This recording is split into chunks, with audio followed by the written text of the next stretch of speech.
Vamos a leer el libro de Lucas, capítulo 9, por favor. Versículo 28 al 36. Lucas 9, 28 al 36.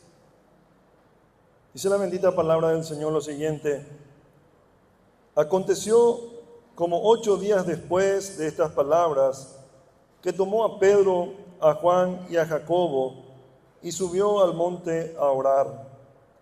Y entre tanto que oraba, la apariencia de su rostro se hizo otra, y su vestido blanco y resplandeciente.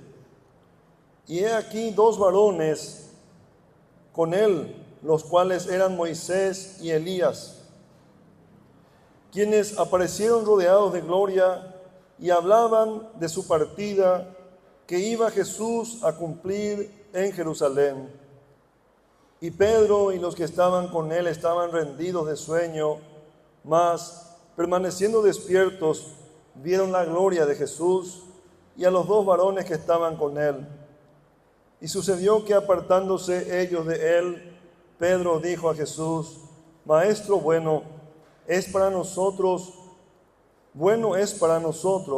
que estemos aquí y hagamos 3 enramadas, una para ti, una para Moisés y una para Elías, no sabiendo lo que decía. Mas él decía esto, vino una nube que los cubrió y tuvieron temor al entrar en la nube. Y vino una voz desde la nube que decía: Este es mi Hijo amado, a él oíd. Y cuando cesó la voz, Jesús fue hallado solo, y ellos callaron, y por aquellos días no dijeron nada a nadie de lo que habían visto. Mis queridos hermanos, nosotros leíamos hoy en el libro de Éxodo, capítulo 34, cómo Moisés subía al monte Sinaí y hablaba con Dios. Y al bajar, su rostro resplandecía. Resplandecía, dice, de tal manera que el pueblo no podía mirarle a los ojos. La piel de su rostro resplandecía. Veíamos nosotros cómo Moisés tenía que ponerse un velo para poder tratar con el pueblo muchas veces. Pero cuando hablaba con el Señor se quitaba ese velo y volvía a hablar con el Señor. Cuando volvía al pueblo tenía que volver a ponerse ese velo. Mis hermanos, Moisés está siendo una sombra de Cristo. Moisés es un destello de Cristo. Moisés, en otras palabras, no le llega ni a los talones al Señor. Pero en ese tiempo, mis hermanos, la tradición judía ponía a Moisés por encima de Cristo porque no reconocían a Cristo como el Mesías. ¿Sí? No reconocían a Cristo como el Mesías. Cometían el error de la idolatría. Ponían a un hombre por encima del Señor. Ahora, nosotros vemos, mis hermanos, en la transfiguración, este es el momento donde Cristo muestra la gloria de su divinidad.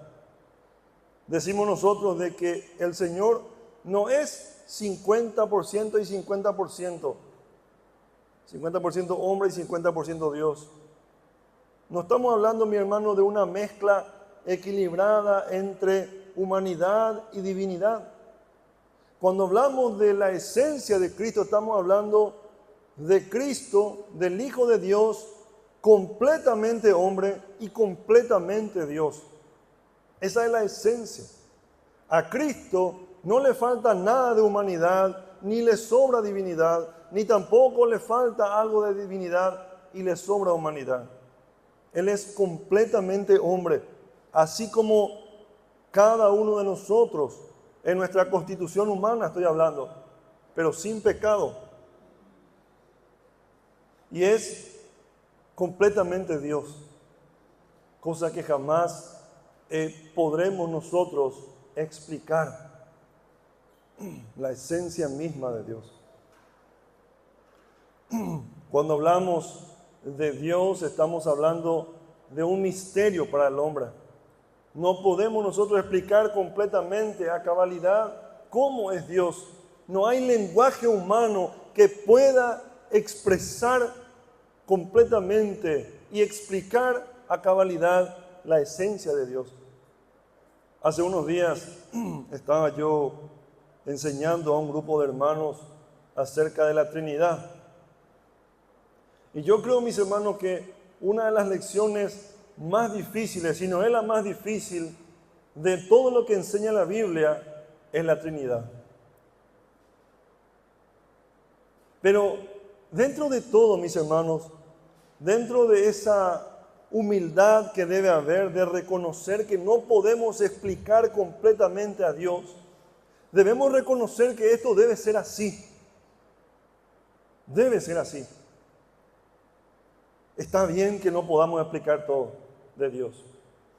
Está bien que para nosotros Dios en su totalidad o en la mayor parte sea un misterio. Porque si un hombre pudiera explicar la esencia de Dios, ¿será que ese Dios es verdaderamente Dios? ¿O es un Dios falso?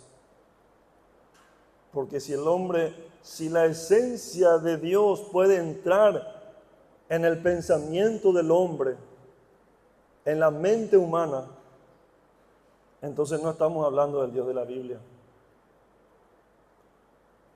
Mis hermanos, con toda esta introducción, yo lo que quiero decirles es de que tenemos un Dios infinitamente grande, infinitamente hermoso, infinitamente poderoso, que se muestra en plenitud y en la manera que nosotros podemos entender en la persona de Cristo.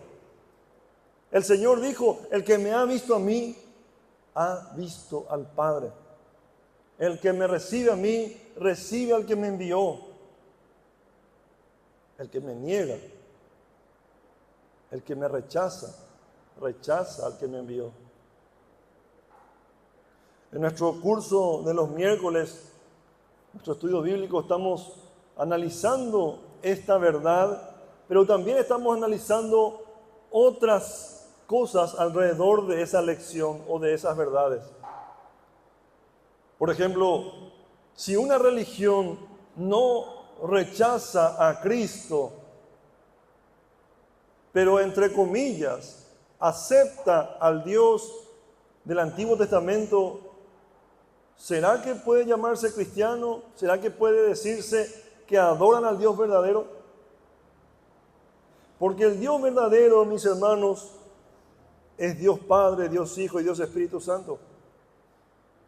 Si rechazamos a una de estas personas, estamos rechazando completamente a Dios.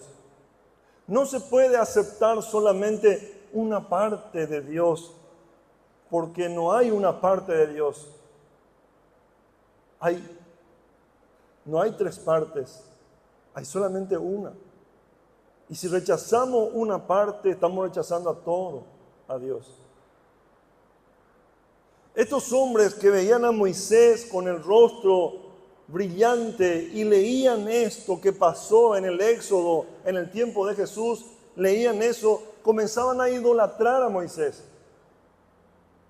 Comenzaban a quitar a Dios de su lugar y a poner a Moisés sin darse cuenta Ninguno de ellos iba a reconocer que estaba haciendo eso, pero en su práctica y en su fe era eso lo que demostraban. Y de la abundancia del corazón que dice su palabra, habla la boca.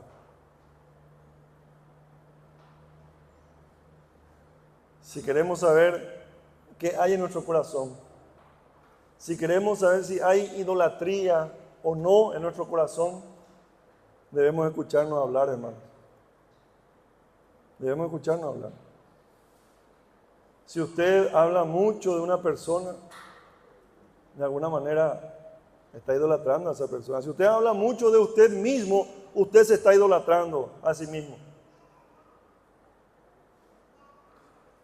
Cuando venimos con el hermano Joaquín, en nuestros viajes de venida a la iglesia y también de ida, solemos hablar de muchos temas, de la fe, y yo me alimento de su sabiduría. Y hablábamos justamente de los casos en los cuales la iglesia idolatra al pastor y no se da cuenta. Se vuelve pastores dependientes o pastor dependiente. Que si el pastor no enseña, ellos no van a ir. Y si el pastor no predica, mejor no quiere, porque no me gusta cómo predica el otro pastor. En esta iglesia hay solamente un pastor. No tenemos muchas opciones, ¿verdad?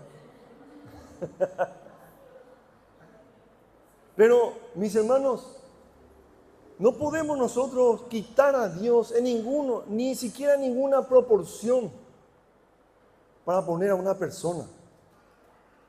Si en la iglesia se predica la palabra del Señor, eso es más que suficiente. Y si se enseña la palabra de Dios, eso es más que suficiente.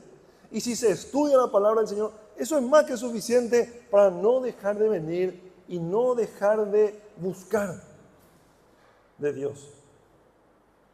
Porque para el cristiano, mi hermano, la palabra de Dios es un tesoro, no la persona.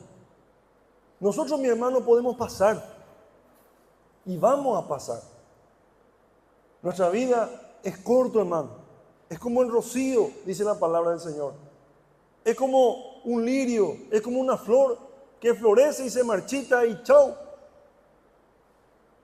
Decía un predicador en el tiempo de la Reforma: cuando yo me muera, no quiero que me recuerden a mí, quiero que recuerden a Cristo. Porque ese es el propósito de nuestra vida, mi hermano. Si nosotros podemos extender el reino de Dios y hacer que otros, empezando por nuestra familia, amen a Cristo, que se olviden de nosotros, hermano. Nosotros no valemos nada, somos como un canal. Decía el pastor Pedro, somos como un canal para la bendición de Dios. Somos como un pasamano. El Señor nos bendice, bendecimos a otro. El Señor nos bendice, bendecimos a otro. El Señor nos da esto, damos a otro. El Señor nos perdona, perdonamos a otro. El Señor nos da su gracia y misericordia. Nosotros también damos gracia y misericordia a otros. ¿Qué es lo que sucedió? Cristo mostró su gloria en la transfiguración. Dice que entre tanto que oraba, la presencia, versículo 29, la apariencia de su rostro se hizo otra, y su vestido blanco y resplandeciente. No solamente el rostro de Cristo, todo su ser fue resplandeciente, hermano. Dice que dos varones estaban con él, Moisés y Elías. Vuelve a aparecer Moisés en la escena, y Elías también. Dice, quienes aparecieron rodeados de gloria también. Pero ¿qué eran ellos? Eran el reflejo de la gloria de Cristo. Ellos no tenían una gloria propia. Eran como un espejo que reflejaban la gloria de Cristo. Y dice, y Pedro, quienes aparecieron, dice, rodeados de gloria, y hablaban de su partida, que iba Jesús a cumplir en Jerusalén. Dice, y Pedro y los que estaban con él estaban rendidos de sueño, mas permaneciendo despiertos vieron la gloria de Jesús, no la gloria de Moisés y la gloria de Elías. ¿Se dan cuenta, hermanos? Cómo la palabra del Señor se centraliza en Cristo, no en otra persona. Por más de que fueron grandes protagonistas de la Biblia, por más de que fueron grandes personas y sus rostros resplandecían, y en el caso de Elías, hermano, hizo grandes milagros. Fuego cayó del cielo, encendió el altar cuando estaba empapado de agua, y el agua dice que chorreaba, y en medio de todo el pueblo cayó fuego, hermano. Y demostró que el Señor estaba con Elías. Moisés, que al levantar el brazo abrió el mar rojo en dos, que golpeó la peña y salió agua. Y tantos otros milagros, hermano. Pero ¿qué dice la palabra de Dios? Ellos eran reflejo de la gloria de Dios, reflejo de la gloria de Cristo. Pero estos discípulos no entendían lo que pasaba. Estaban dormidos, rendidos de sueño. Y eso es lo que sucede, mis hermanos, con los cristianos cuando comienzan a idolatrar, cuando comienzan a quitar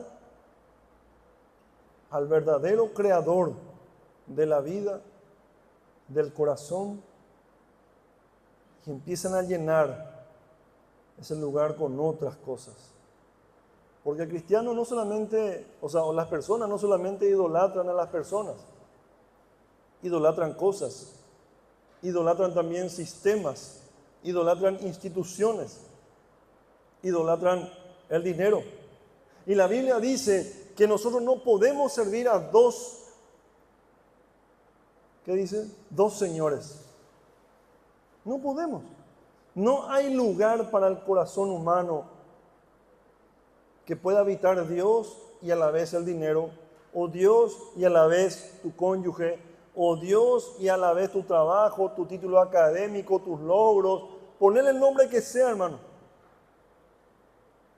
Es Dios y solamente Él.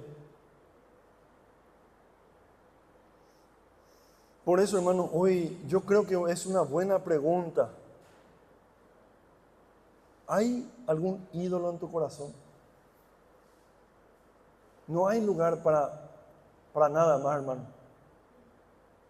Pero sin darnos cuenta, idolatramos muchas veces. Inclusive hay personas que se idolatran a sí mismos. De muchas maneras. Victimizándose. Ay, si yanga, yo soy el centro de todo lo que está sucediendo aquí. Pobrecito yo. Hay personas que se idolatran a sí mismos pensando de que pueden solucionar el problema del mundo.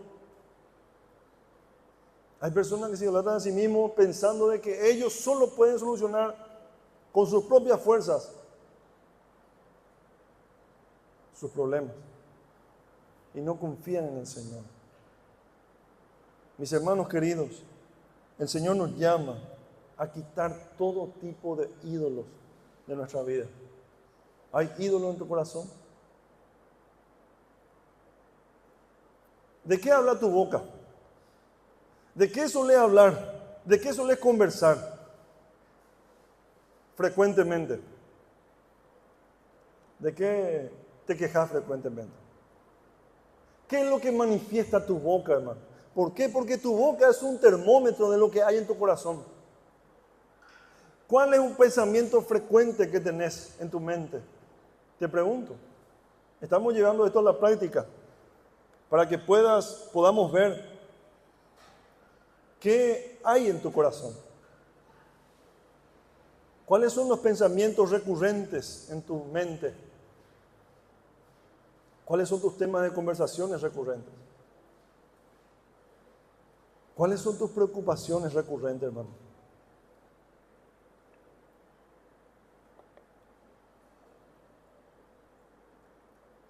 Ahí te vas a dar cuenta del ídolo que hay en tu corazón. ¿Qué es lo que generalmente te ofende? ¿Cómo te sentís frecuentemente?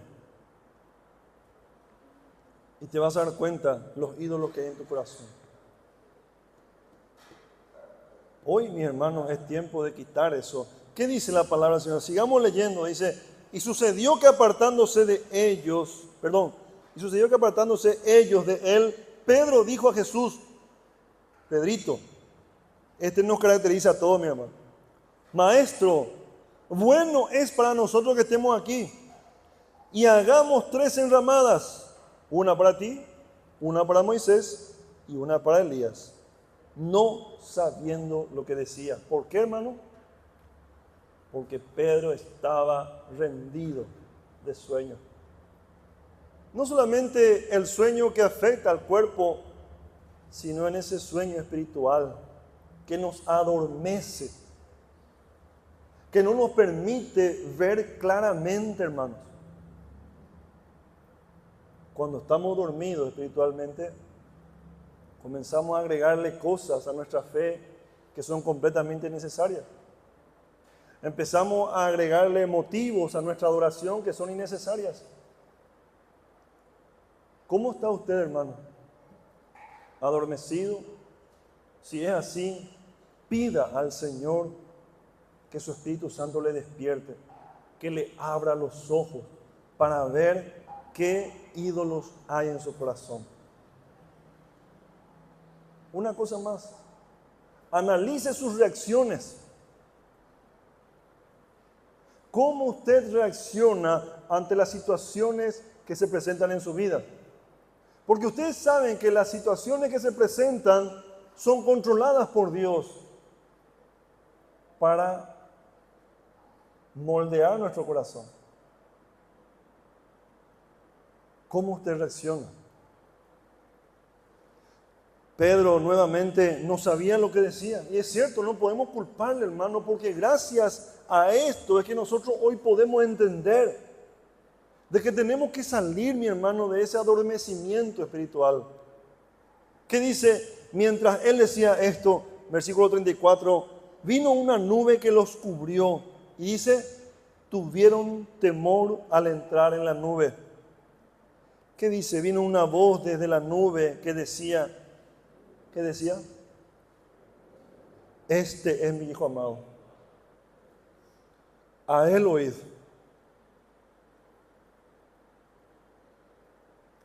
A él.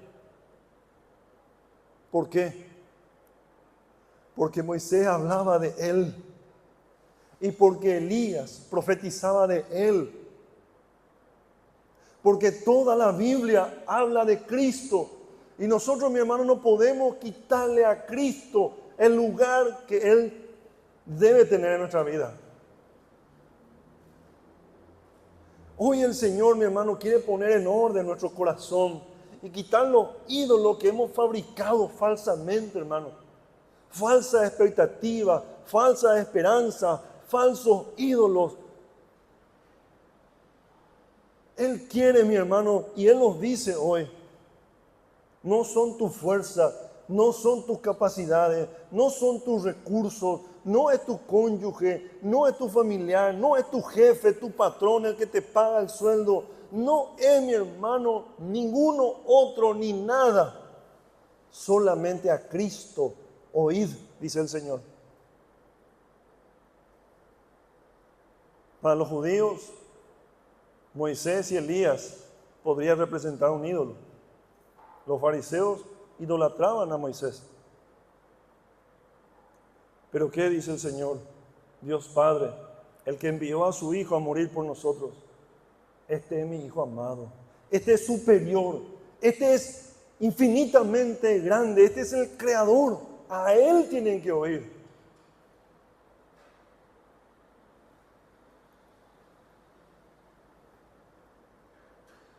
Y cuando cesó la voz, Jesús fue hallado solo. Y ellos callaron y por aquellos días no dijeron nada a nadie de lo que habían visto. Fueron confrontados, hermanos, por su idolatría. Y fueron ordenados sus creencias acerca de Jesús, su fe. Hoy el Señor quiere ordenar, mi hermano, nuestra fe y nuestras creencias. Hoy Él quiere quitar todos los ídolos de nuestro corazón. Y esto no es algo, mi hermano, que hoy va a suceder milagrosamente en tu vida. Hoy puede comenzar milagrosamente ese proceso en tu vida. Pero esto es algo que tenemos que preguntarnos y recordarnos todos los días. ¿Qué ídolos tengo en mi corazón? Y autoanalizarnos constantemente con cada reacción, con cada conversación, con cada pensamiento, con cada preocupación que surge en nuestra vida, ir viendo qué ídolos me he creado en el corazón. Decía un reformador, el corazón humano es una fábrica de ídolos. Y nosotros, mi hermano, en este proceso de santificación, luego de haber entregado nuestra vida a Cristo, el Espíritu Santo nos está santificando. Eso significa que cada vez más debemos luchar contra el pecado, dejar el pecado y dejar los ídolos que nos hemos creado en medio del pecado. Mis hermanos, quiero por un minuto hacer silencio y pedirles que cada uno, por favor, pueda hacer una oración al Señor, pidiéndole de todo corazón que su Espíritu limpie su ser de toda idolatría.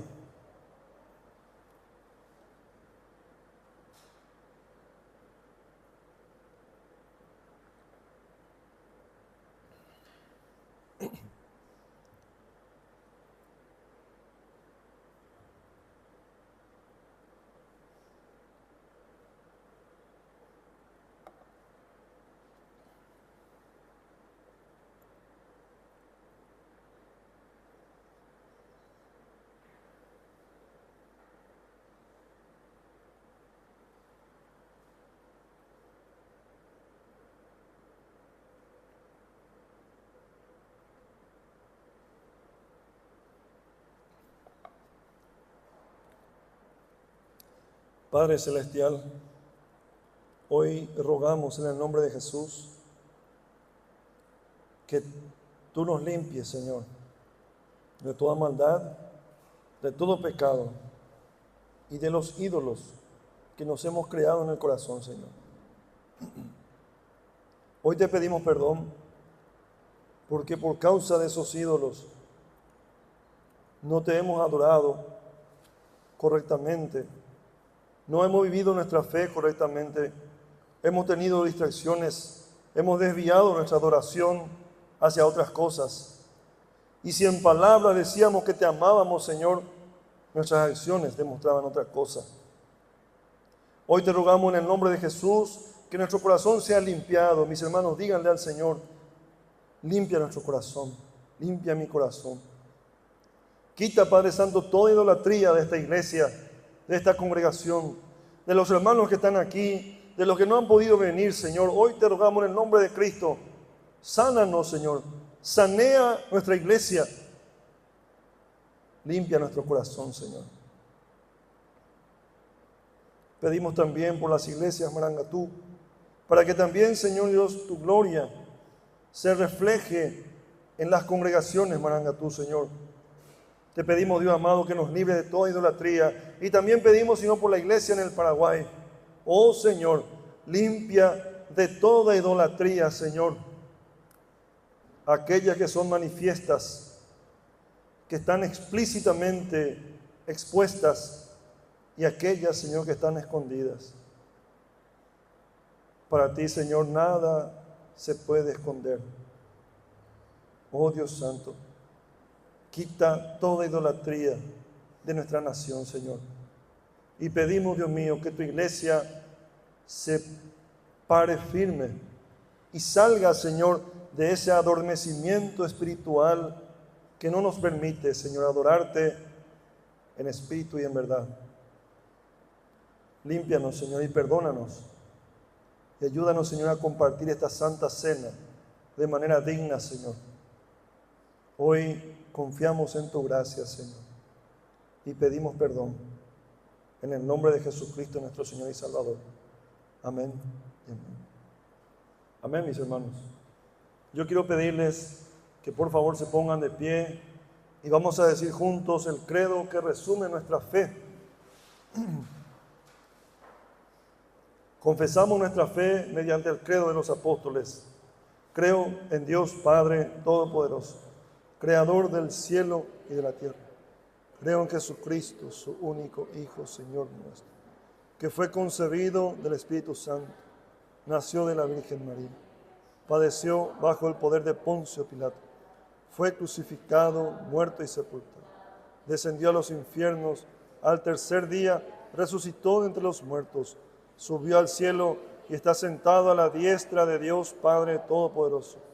Desde allí vendrá al fin del mundo a juzgar a los vivos y a los muertos.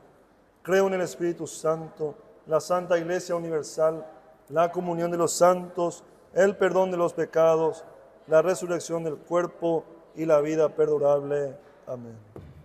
Amén, mis hermanos. En esto creemos, por eso confesamos nuestra fe de esta manera.